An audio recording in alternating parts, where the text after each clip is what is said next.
First Alberta. I'm Mitch White. I'm one of two senior mentors in Alberta now. Steve's taken over in Northern Alberta, which is so awesome. And I wanted to welcome you to First Center Stage, presented by RTX. Our whole season is laid before us, and I know that part of my role is talking to mentors, talking to teams, and making sure everybody knows what's going on with the events, knows what's going on with things. And there's been some confusion. It's all been in the emails, but it's so different from what we've done before that some people I know need another little primer as to what exactly we're doing with this season. So that's what this video is for. It's meant to do three things. If you're a new team, you should watch this video. I'm going to give you some helpful reminders of what you need to prepare for your various events.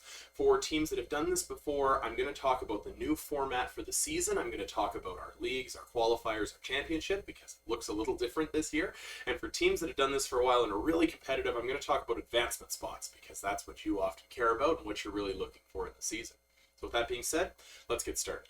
This season is different in the sense that last year we had two leagues, and you're really used to the league play, the idea that all of your league meets lead up to a league championship. And that's still there this year. We have 4 leagues this year in Alberta. We have Northern Alberta, Central Alberta, we have the Na-Misti, the West Calgary League, and the Ni-Misti, the East Calgary League. And those 4 leagues are going to be your kind of home base for events. You're going to run 3 events in your league between November and December of 2023, and then we're going to lead to qualifier season. We'll talk about that in a second, because that may take us out of some Alberta teams as well. Saskatchewan, Manitoba, if you guys are watching, that may include you.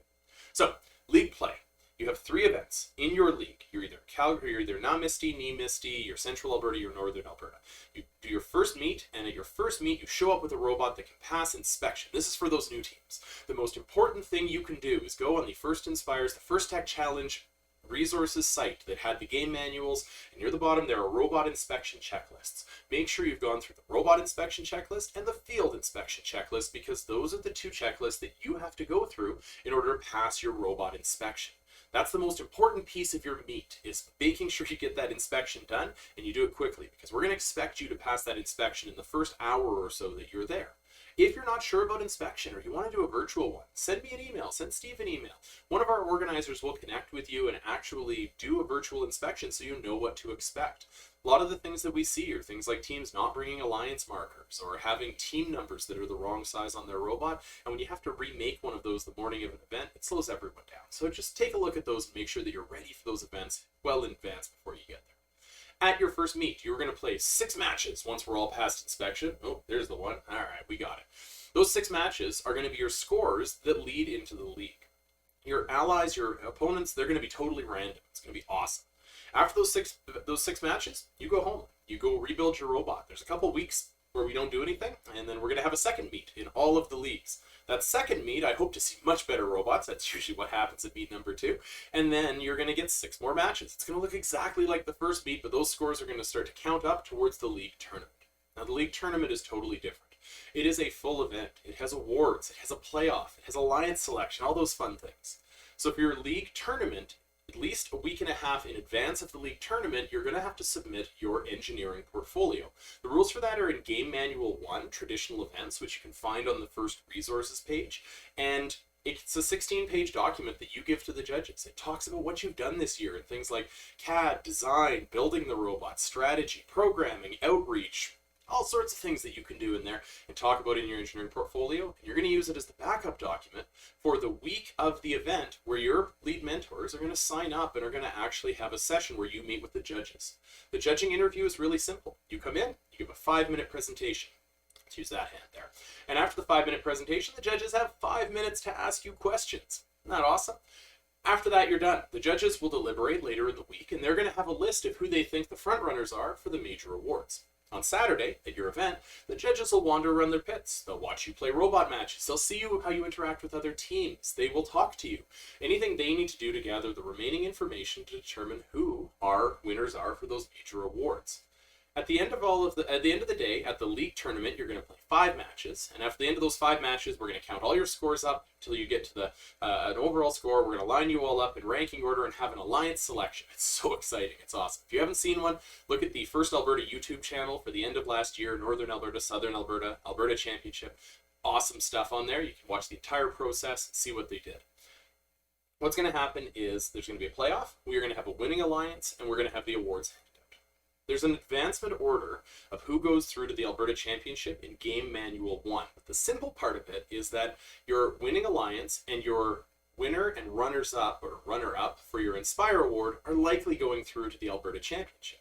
If an event has 21 or more teams in it, we are going to have 6 spots on the line for the Alberta Championship. If your league has 20 or less teams in it, we will have 4 spots because the alliances only have 2 robots in it. That being said, once you're through your league tournament, we're going to have a handful of teams that know that they're going to Red Deer in March. I'm just going to skip back because if you want information about this, the best place that you can find it is on this page here, which is firstalberta.ca/events/FTC. I'll make sure this is linked in the description. But this talks about all of the events. It talks about when your events are, where they are, how do you get there, what are we going to do. Lead mentors can expect an email from the tournament director before each of these events with some details about the area, but I mean, this can get you started for a lot of the pieces.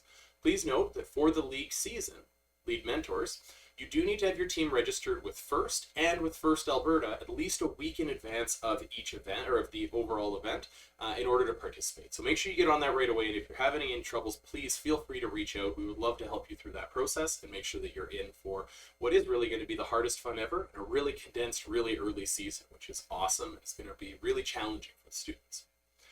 But now you've gotten to the end of 2023. We've got some teams that we know are going to the Alberta Championship in March, but what happens to everyone else? This is where the fun of this season comes in the last chance qualifiers. And again, they're right here on the page. But the last chance qualifiers, 1 in Northern Alberta, 2 in Southern Alberta, are your chance to get to provincials one last time. They are full tournaments. They have judging. You can hand in a new engineering portfolio with all the new stuff you did since whatever happened in December, and the judges will do another set of judging interviews with you. In either case, you're going to be in either the Northern Alberta or one of the 2 days of Southern Alberta. So there'll be different teams on Saturday than there are on Sunday in Southern Alberta. And those events start from scratch. Your score starts at 0. The league doesn't matter. It's gone. In the past, it happened. And we're going to have a lot of fun at these one-day events and a last shot at trying to get to provincials. But it's also an opportunity for teams in Saskatchewan, Manitoba to come in and actually participate in a tournament without having to commit to a full league. So I expect that we'll have a few of them kicking around these tournaments, which will be a ton of fun as we get the entirety of the Canadian prairies together for a couple of good events. Those events have a full alliance selection. They have a full playoff structure, and they will hand out most all of the awards as we would at a normal event. And again, the remaining spots at the Alberta Championship will be doled out at those last chance qualifiers. Now, this isn't necessarily the end of the season for everybody. I want to kind of soft announce one event that's going to happen at the end of the season in Calgary. Based on feedback from all of our teams that are middle schools or junior highs, they said they loved the junior high only event. It's one of those things where those junior highs play against the high schools valiantly, and I love last year that we had the Kilobytes and we had the Timberbots who showed up at the provincial championship and were absolutely amazing representatives of the middle schools. But we are gonna try to have an all middle school event sometime in early April. So just make sure that you keep your inboxes peeled and that you don't disassemble your robot after the last chance qualifiers, so that we can have one more go and have a lot of fun with the younger kids. Teams with students grade 9 and younger will be eligible for that event. With that being said, if you have any questions about this season, stuff that isn't working, you need a virtual inspection, you're not sure about something, please, by all means, reach out to any of the contacts that I'm going to put in the description here so that we can get everything sorted and have an event and events and a season that really is the hardest fun ever and develop us some more wonderful, gracious professionals. With that being said, cheers, and we'll see you out there on the playing field.